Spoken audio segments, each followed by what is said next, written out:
Hey everyone, welcome back. Ready for another deep dive? Definitely. Awesome. Today we're going to tackle something pretty iconic, Influential. yeah, wicked. And I don't just mean the musical. Oh, no, way beyond that. Right. Like Gregory Maguire's book, the whole thing, how it kind of blew up culturally, changed how we see stories, villains, even maybe ourselves.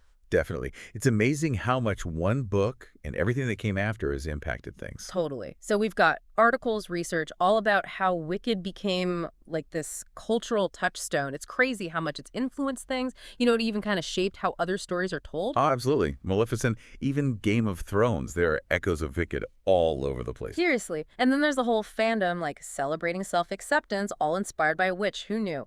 Yes. But let's break this down. How did Wicked go from like just a book to this massive cultural phenomenon? Well, it's interesting, Wicked came out at a time when I think audiences were really craving more depth in their stories.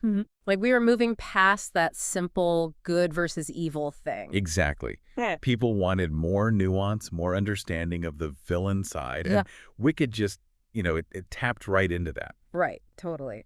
So first things first, Maguire takes The Wizard of Oz, which we all know, and kind of flips the script. Completely. We're seeing everything through the eyes of Elphaba, the, quote-unquote wicked witch. So what's the big deal with that? Well, by seeing things from the villain's perspective, it forces us to question those simple labels, right? Good versus evil.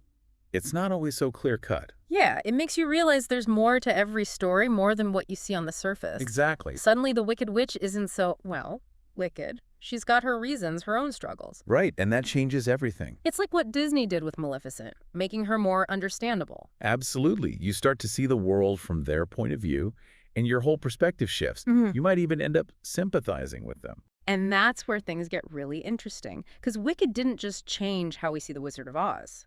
It basically rewrote the rules for how villains are written, period. It's true. After Wicked, villains in books and movies became so much more complex. No more just twirling mustaches. Now they've got layers, backstories you can relate to. Like you understand their motivations, even sympathize sometimes. Exactly.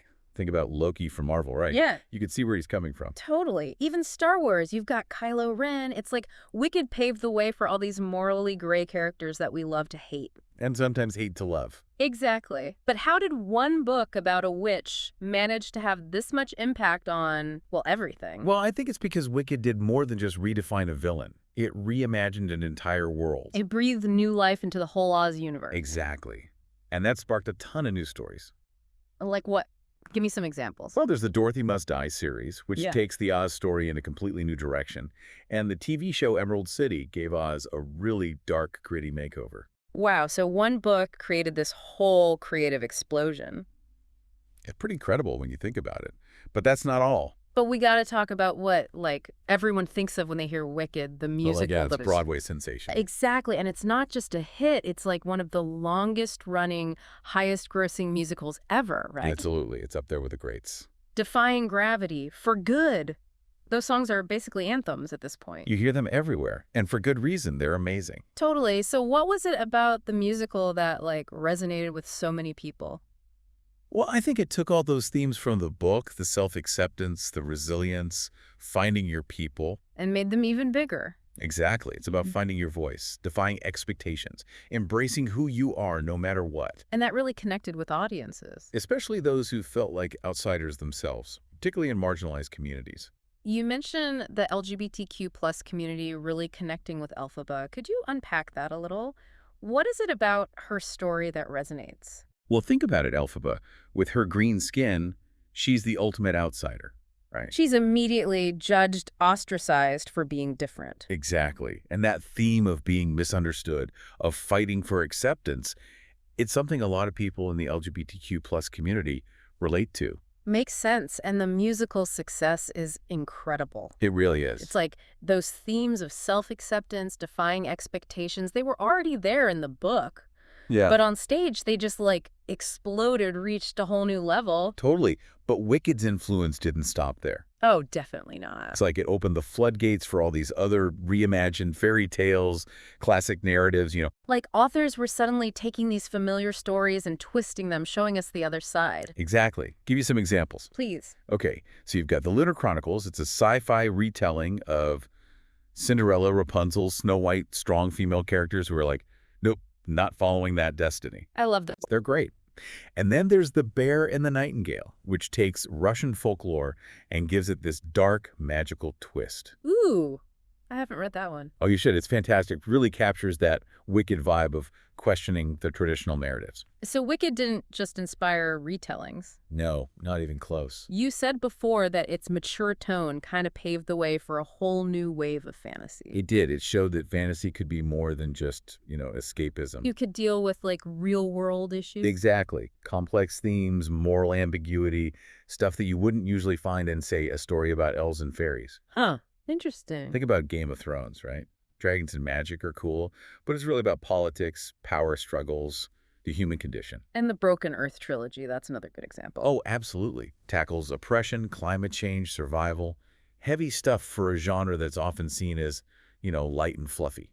So are you saying Wicked basically made fantasy a more respected genre? I think it definitely helped bridge the gap between what's considered, popular fiction and what's seen as serious literature. Like it made scholars pay attention to fantasy. Exactly. They started analyzing it, discussing its themes, recognizing its value as a way to explore social and political issues. Wow, so Wicked elevated fantasy's status.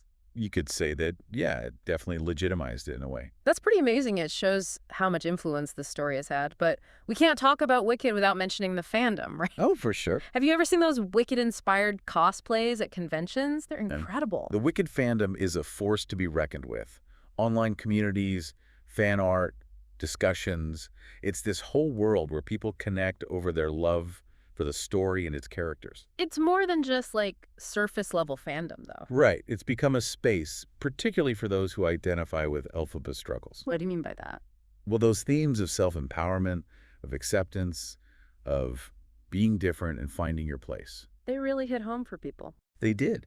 Especially for people who feel marginalized or misunderstood. Alphabet became this symbol of hope, of defiance. It's like the fandom keeps the story alive, even beyond the stage or the page. Absolutely. It's a testament to how deeply this story has resonated with people. Wow, it's incredible how one book can like create this ripple effect, changing how we see stories, how we see ourselves even. It really is. It speaks to the power of storytelling to, challenge our perceptions and make us think differently about the world. Wicked took something familiar and flipped it on its head, right? Absolutely. It made us question those assumptions about good and evil, those easy categories we often fall back on. And it showed us there's like always more to the story, more than we might see at first glance. Exactly. There's always another side, another perspective. So big picture, what are like the key takeaways from our deep dive into Wicked's cultural impact? Well, we talked about how it changed how villains are written, right? How it sparked all those retellings and the whole darker fantasy genre. Even got academics thinking differently. Right. And it's given a voice to those who feel like outsiders. Created this amazing community of fans. It's a lot to unpack. It is, but I think it really comes down to the power of Wicked to, tap into something deeper, something universal. It's like it gave us permission to question narratives, to embrace complexity, to celebrate those who defy expectations. Exactly. And that's something we need to remember, not just with Wicked, but with all the stories we encounter. So as you go about your day, think about those stories that have shaped you, the ones that made you think differently, that still resonate with you. And maybe even consider, what stories do you want to tell? What mark do you want to leave on the world? That's a great point to end on. Thanks for joining us for this deep dive into Wicked. It's been a pleasure. And until next time, keep questioning, keep exploring, and keep diving deep.